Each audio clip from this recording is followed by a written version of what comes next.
नमस्कार, आप देख रहे हैं द न्यूज, आपके साथ मैं सृष्टि मिश्रा। इस बीच जब राम मंदिर का उत्साह जोरों शोरों पर है तो एमएलसी, बिहार के एमएलसी और जेडीयू नेता गुलाम गौस जी ने चौंका दिया है।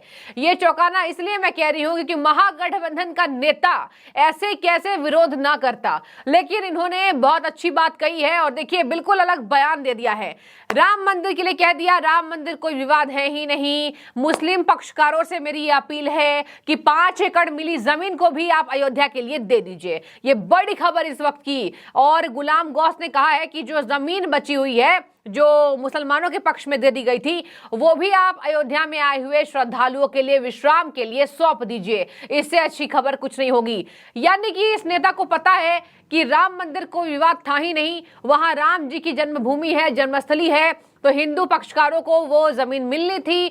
अयोध्या में यही नारा लेकर बीजेपी सत्ता में आई थी। बीजेपी के पास जब कोई कोर वोटर नहीं था तो हिंदू का वोट करके बीजेपी ने अपनी राजनीति चमकाई है और उस साल से चली राजनीति आज रंग लाई। और देखिए भव्य राम मंदिर बन रहा है, राम मंदिर बन रहा है और राम की जन्मभूमि भी उनको मिल गई। अयोध्या में करोड़ों देशवासियों को इससे खुशी मिली है। और देखिए यहाँ पर गुलाम गौस ने कहा है कि 5 एकड़ जो जमीन है वो भी लौटा दीजिए, वो भी लौटा दीजिए, ये कोई विवाद नहीं है। उन्होंने बड़े शायराना अंदाज से कहा है, मैं आपको पढ़कर सुनाऊंगी, आपको भी हैरानी होगी। इतने शायराना और इतने अच्छे अंदाज से उन्होंने कह दिया कि राम मंदिर कोई विवाद नहीं है, भक्तों के लिए वो जमीन दे दीजिए। उन्होंने कहा है कि गम इस बात का नहीं कि बुढ़िया मर गई, गम इस बात का है कि मौत ने घर का दरवाजा देख लिया। इसके बाद मथुरा, काशी और न जाने कितने विवाद के मुद्दे पैदा हो गए।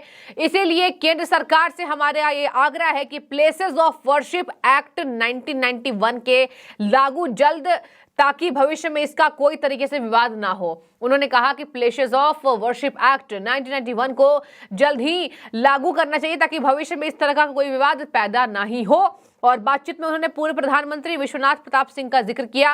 कहा कि वीपी सिंह कहते थे, मुल्क का नक्शा कागज पर नहीं बनता बल्कि इंसान के दिलों पर बनता है। जब लोगों का दिल टूटता है तो मुल्क भी टूट जाता है।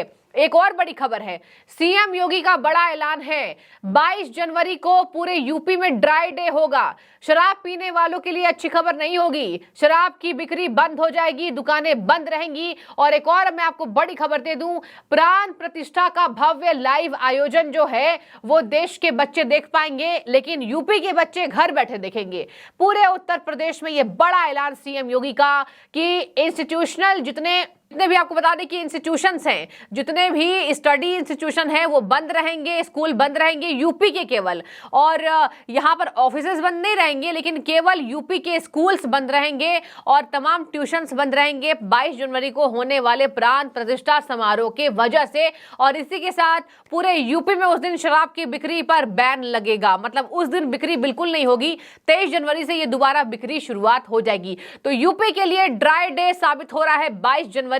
भगवान राम की प्रतिष्ठा देखिए उन्होंने, सीएम योगी ने, और सीएम योगी के जो ऑफिशियल वेबसाइट्स हैं उन्होंने भी शेयर किया है कि राम राज्य देखकर ऐसा लग रहा है कि त्रेता युग में हम हैं और कैसे भव्य अयोध्या नगरी सज चुकी है और पूरी अयोध्या सज गई है। अयोध्या की धूम सब जगह देखी जा रही है और अयोध्या ही नहीं, आज पूरे देश को इस पर अभिमान है, गर्व है। और यहाँ पर आज पूरी अयोध्या की वजह से काशी, मथुरा ही नहीं, भारत का एक चप्पा चप्पा राममय हो चुका है। तो दर्शकों देखिए, भव्य राम मंदिर बन चुका है। 51 इंच की बाल रूप में भगवान राम की मूर्ति बन चुकी है।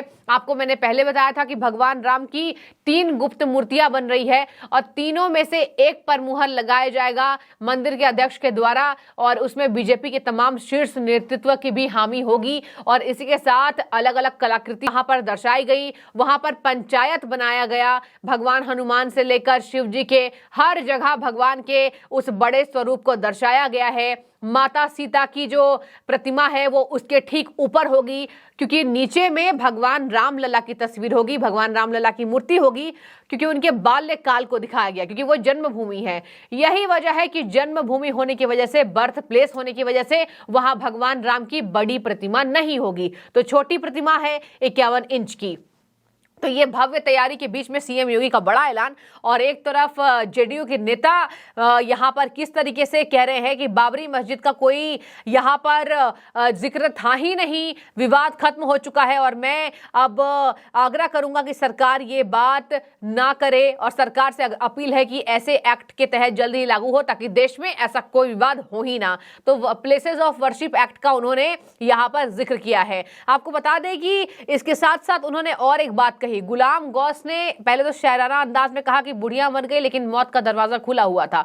इसके साथ उन्होंने कहा कि अयोध्या आने वाले जितने श्रद्धालु हैं, मुस्लिम पक्ष को तो ये करना चाहिए कि उन तमाम जगहों को आप श्रद्धालुओं के विश्राम के लिए, श्रद्धालुओं के आराम के लिए और उनके भ्रमण में कोई दिक्कत ना हो, वो जमीन भी आप उनको दे दीजिए। ये फालतू की खींचतान है जो कि अयोध्या में हो रही है। उन्होंने कहा हमारे देश का इतिहास रहा है, कई हिंदू राजाओं ने मस्जिद बनवाए हैं और मुस्लिम शासकों ने मंदिर बनाने का काम किया।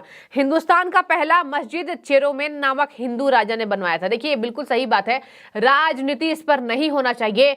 ऐसी कतई बात नहीं है कि कभी भी मुसलमानों ने हिंदू मंदिर नहीं बनवाए हों। मुसलमानों ने ही हिंदू मंदिर बनवाए हैं कई ऐसी जगहों पर, तो उनको सराहना मिलनी चाहिए। जो गुलाम गौस जी कह रहे हैं, उन्होंने कहा कि हिंदुस्तान का पहला मस्जिद जो है वो हिंदू ने बनवाया था, और कई ऐसे हिंदू मंदिर है जिन्होंने मुस्लिम ने बनाया था। आपको हनुमानगढ़ी का किस्सा अगर मैं बताऊंगी तो देखिए, ये काफी लंबा विवाद है, आपको जानकर हैरानी होगी।